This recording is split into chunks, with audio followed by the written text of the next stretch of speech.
Hi students, ఈరోజు క్లాస్లో మనకి కాస్టింగ్ ప్రాసెస్లో ఏమేమి స్టెప్స్ ఇన్వాల్వ్ అయి ఉంటాయో వాటి గురించి డిస్కస్ చేసుకుందాము. First of all pattern making, next mould and core preparation, pouring and solidification, fettling and inspection. First of all parts ఎక్స్ప్లెనేషన్లోకి వచ్చేసరికి cope and drag refers to the two halves top and bottom respectively of a pattern or mold that is used in the green sand casting method. మనకి ప్యాటర్న్లో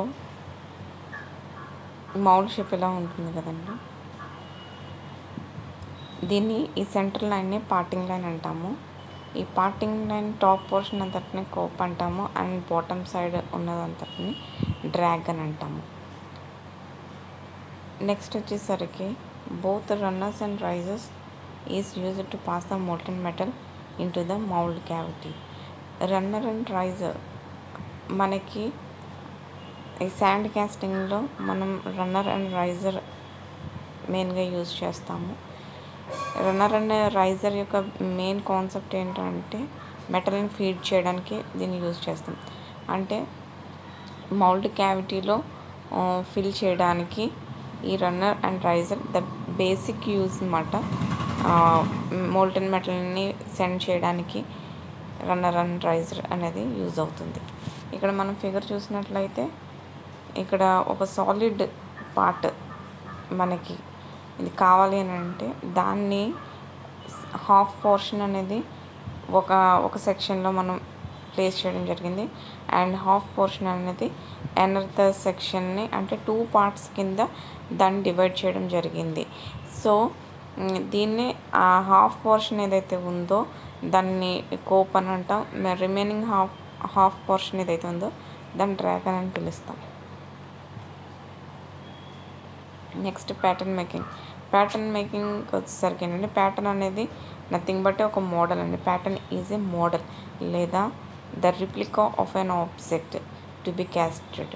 మనం ఏదైతే part అనేది prepare చేయాలనుకుంటామో దాన్ని పోలి ఉండేలాగా మనం ఒక షేప్ని ఒక మోడల్ని ప్రిపేర్ చేసేదాన్ని ప్యాటర్న్ అంటాము. దీనికి యూజ్ చేసే మెటీరియల్ మళ్ళీ డిఫరెంట్ ఉంటుంది.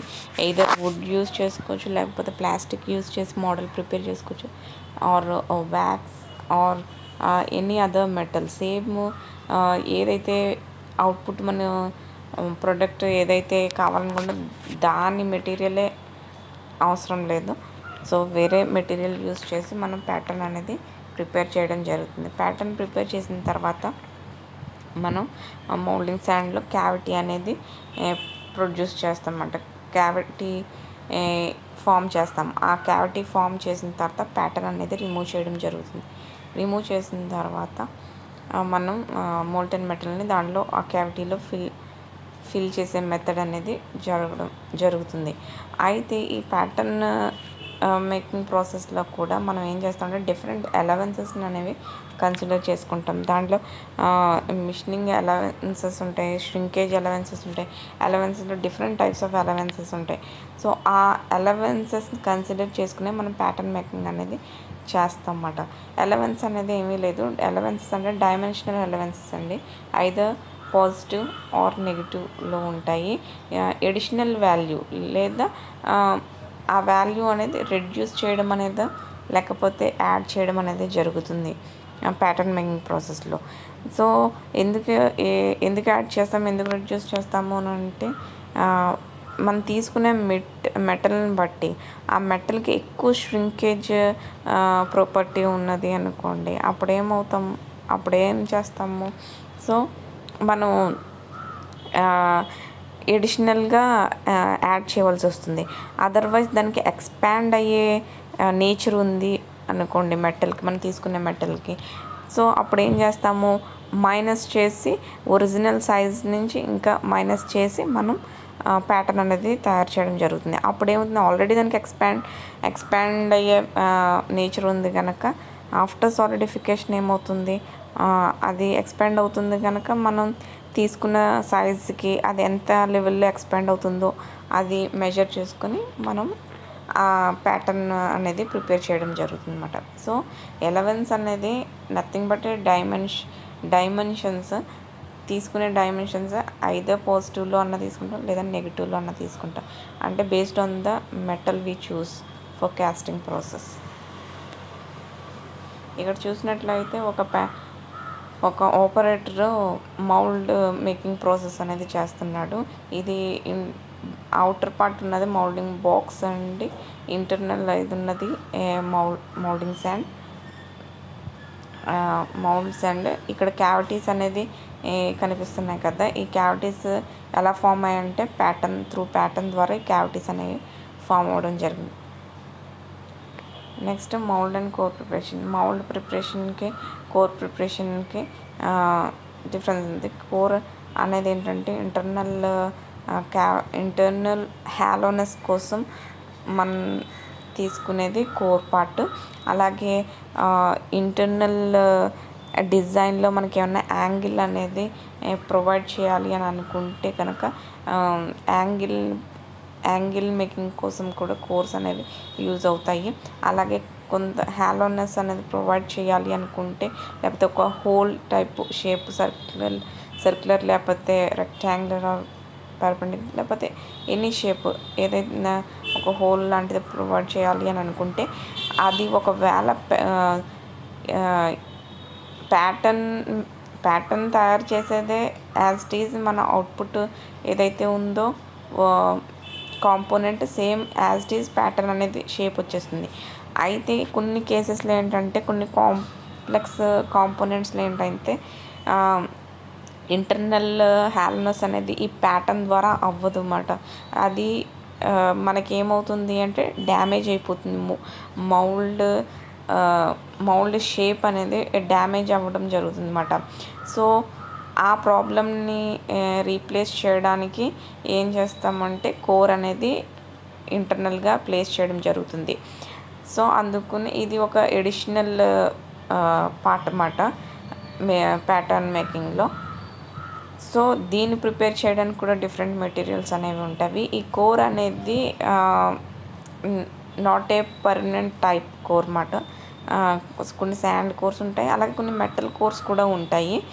సో ఈ శాండ్ కోర్స్ లాంటివి ఏంటంటే మనం ఈజీగా డిస్ట్రాయ్ చేసేయచ్చు ఆఫ్టర్ కాస్టింగ్ ప్రాసెస్ అయిపోయిన తర్వాత. సో దానికి ప్రిపేర్ చేయడానికి కూడా కొన్ని మెటీరియల్ ఉంటాయి. సో అవి నెక్స్ట్ క్లాసెస్లో మనం డిస్కస్ చేసుకోవచ్చు. వేరే మౌల్డ్ ప్రిపరేషన్ ఎందుకు అని అంటే it is may be defined as a model or form around which sand is packed to give rise to a cavity known as mould cavity.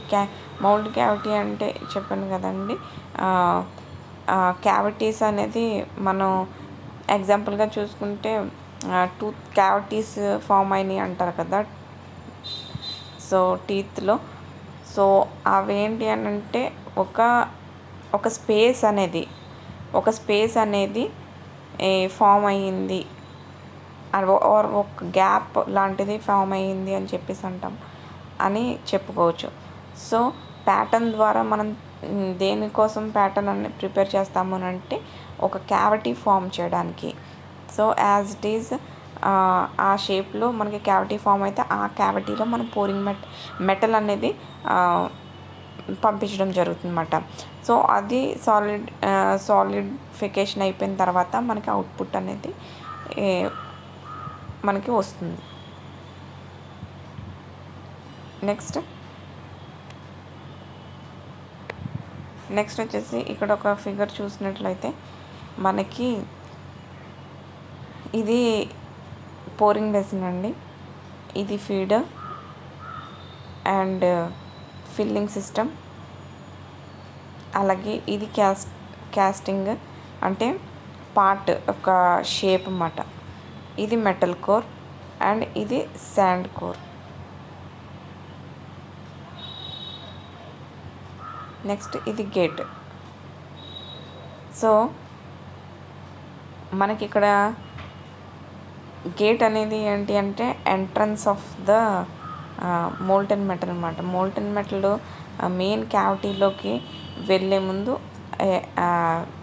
వెళ్ళే వే దగ్గర ఉండేది సిస్టమ్ గేట్ అని అంటాము. పోరింగ్ బేసిన్ ఏంటంటే మనం మోల్టెన్ మెటల్ ఫస్ట్ దీంట్లోనే మనం పంపించడం జరుగుతుంది. దీని నుంచి మనకి స్క్రూ ద్వారా లోపలికి వెళ్తుందండి. ఈ వర్టికల్ సెక్షన్ ఏదైతే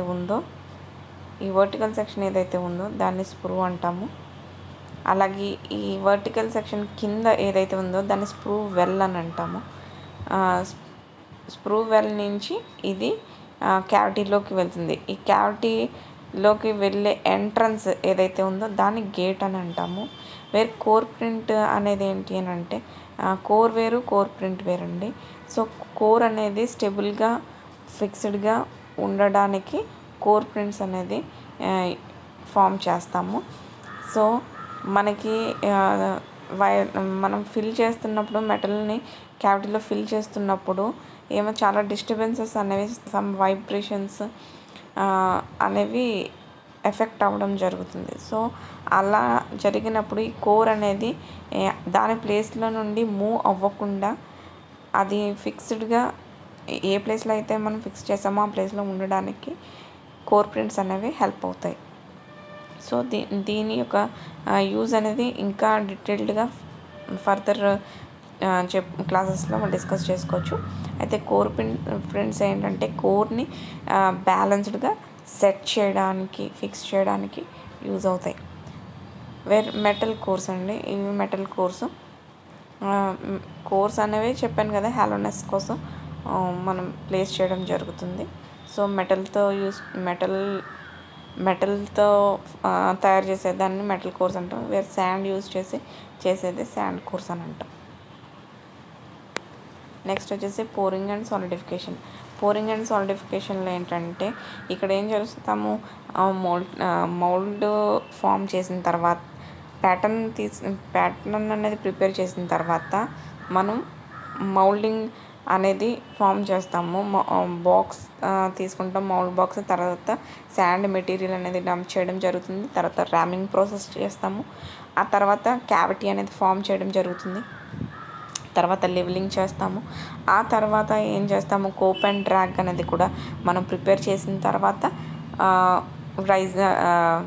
మనం పోరింగ్ బేసిన్లో మనం మెటల్ అనేది పోర్ చేస్తాం కదా. పోర్ చేసిన తర్వాత ఏం చేస్తాము, దాన్ని కొంత పీరియడ్ ఆఫ్ టైం మనం దాన్ని లీవ్ చేస్తాం, అలా వదిలేసిన తర్వాత ఏమవుతుంది, మన ఎంత టైం అయితే మనకు ఆ మెటల్ని బట్టి మనం కొంత టైం అనేది ఫిక్స్ చేస్తాం. ఆ టైంలో అది ఏమవుతుంది, సాలిడ్ అయిపోతుంది. సో ఆ లిక్విడ్ మెటల్ అంతా కంప్లీట్గా సాలిడ్ అయిపోయిన తర్వాత మనం ఏం చేస్తాం, మౌల్డ్ అనేది రిమూవ్ చేసి ఈ పార్ట్ అనేది బయట తీసేయడం జరుగుతుంది అన్నమాట. ఆ తర్వాత మనం ఇది మిషనింగ్ ప్రాసెస్ అనేవి చేస్తాము. ఫినిషింగ్ ప్రాసెస్ అనేవి చాలా ప్రాసెస్ ఉంటాయి. ఇది జస్ట్ ఏంటంటే దాని షేప్ అనేది ఫామ్ చేయడానికి మాత్రమే కాస్టింగ్ ప్రాసెస్ అండి. ఆ తర్వాత different machining process, grinding use చేసే సర్ఫేస్ ఫినిషింగ్ ప్రాసెస్ అనేవి చాలా అప్లై చేయడం జరుగుతుంది అన్నమాట. ఇక్కడ డెఫినేషన్ చూస్తున్నట్లయితే, during the pouring of the molten metal to the casting cavity for avoid the sand erosion to take necessary action and also pour the metal with increased flow rate. So మనం ఇక్కడ ఏంటంటే కొన్నిసార్లు ఏమవుతుంది అని అంటే molten metal వల్ల ఏంటంటే sand అనేది ఎరోడ్ అవ్వడం జరుగుతుంది అన్నమాట, పాడైపోవడం జరుగుతుంది అన్నమాట. సో దానివల్ల ఏంటంటే మనకి ఇంటర్నల్ డ్యామేజెస్ అనేవి కాస్టింగ్ పార్ట్లో ఫామ్ అవ్వడం జరుగుతుంది. సో ఇలా ఎరోడ్ కాకుండా ఉండడానికి కొన్ని నెససరీ యాక్షన్స్ అనేవి తీసుకోవాలి. సో అలాంటివి తీసుకున్నట్లయితే మనం ఎంత చేసినా సరే ఒక డ్యామేజ్డ్ ప్రోడక్టే మనకి, డ్యామేజ్ కాంపోనెంట్ బయటకు వస్తుంది తప్పించి ఇంకా మనకు పర్ఫెక్ట్నెస్ అనేది రాదు. సో ఈ శాండ్ అనేది ఎరోడ్ అవ్వకుండా, డ్యామేజ్ అవ్వకుండా అనేది కొన్ని ప్రికాషన్స్ అనేవి తీసుకోవాలి at the time of metal pouring. And అలాగే increase the flow rate and also pour the metal with increase flow rate విషయంలో కూడా మనం జాగ్రత్తగా ఉండాలి. ఎందుకు అని అంటే దాంట్లో కొన్ని ఎఫెక్ట్స్ అంటే టర్బులెన్స్ ఎఫెక్ట్స్ అనేవి ఫామ్ అవ్వడం జరుగుతుంది. సో మనకి స్టడీ ఫ్లో అనేది మెయింటైన్ చేయాలి మెటల్ పంపిస్తున్నప్పుడు. సో వాటి విషయంలో కూడా ఫ్లో రేట్ విషయంలో కూడా మనం కేర్ తీసుకోవాలి. నెక్స్ట్ ఇక్కడ చూసినట్లయితే ఈ ఫిగర్ చూసినట్లయితే ఒక ఆపరేటర్ మోల్టెన్ మెటల్ని మౌల్డ్లో పోర్ చేస్తున్నాడు. సో ఆ ఫిగర్ మీకు అర్థం అవడానికి ఇక్కడ కోప్ అండ్ డ్రాగ్ అనేది చూసారా, పిన్స్ ద్వారా అరేంజ్ చేశారు, అంటే ప్రాపర్ అలైన్మెంట్ కోసం. ఇఫ్ ఇన్ కేస్ ఇది ప్రాపర్గా అలైన్ అవ్వలేదు అని అంటే కనుక మనకి ప్రాపర్గా అలైన్మెంట్ అవ్వలేదు అని అంటే ఏమవుతుంది, షేప్ అనేది ఒకటి ఈ ప్లేస్లో ప్లేస్ అయితే ఇంకోటి ఈ ప్లేస్లో ఉంటుంది అన్నమాట ఇలాగా. సో ప్రాపర్ అలైన్మెంట్ దానికోసం పిన్స్ అనేది యూజ్ చేస్తారు. సో అప్పర్ పోర్షన్ అనేది కోప్, లోవర్ పోర్షన్ అనేది డ్రాగ్. నెక్స్ట్ వచ్చేసి ఫెట్లింగ్ దగ్గరకు వచ్చేసరికి ఏంటంటే ఫెట్లింగ్ అనేది నథింగ్ బట్ రిమూవింగ్ అండి. మనం సాలిడిఫికేషన్ అయిపోయిన తర్వాత ఏం చేస్తాము, నెక్స్ట్ కోప్ డ్రాగ్ రెండు రిమూవ్ చేసి లోపల ఏదైతే సాలిడ్ పార్ట్ ఉందో దాన్ని ఏం చేస్తాం, బయటికి తీసేస్తాం కదా. సో దాన్నే ఫిట్లింగ్ అని అంటాము. సో కోప్ అండ్ డ్రాగ్ కాంబినేషన్నే మనం మౌల్డ్ ఫ్లాస్క్ అని పిలుస్తాం.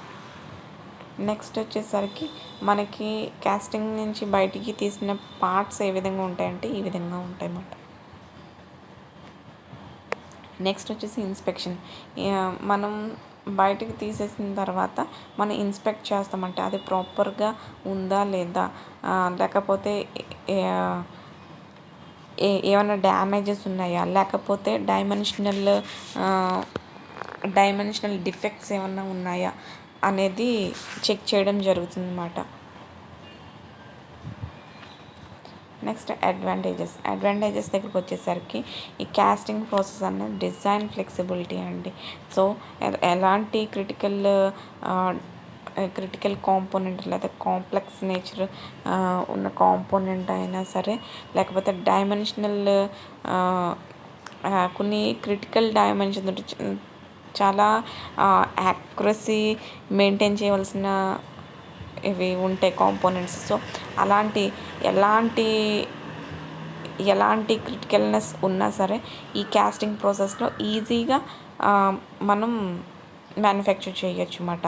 సో దాన్ని డిజైన్ ఫ్లెక్సిబిలిటీ అంటాం. ఎలాంటి కాంప్లికేటెడ్ డిజైన్ అన్నా ఈజీగా కాస్టింగ్ ప్రాసెస్ ద్వారా మనం ప్రొడ్యూస్ చేయొచ్చు. Reduced cost. సో కాస్ట్ కూడా compare to other machining process and other manufacturing process casting ప్రాసెస్లో చాలా తక్కువ. డైమెన్షనల్ యాక్యురసీ కూడా మనకి పర్ఫెక్ట్గా ఆబ్టైన్ అవుతుంది. Versatility in production. సో చాలా యూజెస్ ఉంటుంది, చాలా త్వరగా చాలా ఎక్కువగా ప్రొడక్షన్ సిస్టంలో యూజ్ అయ్యేది. నెక్స్ట్ అప్లికేషన్స్ దగ్గరకు వచ్చేసరికి అయితే transportation vehicles, engines, machine tool structures, turbine vanes, aircrafts, jet engine parts, agriculture parts. So ఈ వీటి యొక్క కాంపోనెంట్స్ మేజర్గా కాస్టింగ్ ప్రాసెస్ యూజ్ చేసి మనకి ప్రొడ్యూస్ చేయడం జరుగుతుందన్నమాట. సో ఎక్కువగా ఇవి అప్లికేషన్స్ కాస్టింగ్ వాటిలో. So turbine vanes, air craft, jet engine parts. So వీటిలో ఏంటంటే ఎక్కువ డైమెన్షనల్ యాక్యురసీ అనేది ఉండాలి. సో దానికోసం అనేది మనం చూస్ చేసుకునే ప్రాసెస్ ఏంటి అంటే casting process. So thanks for watching.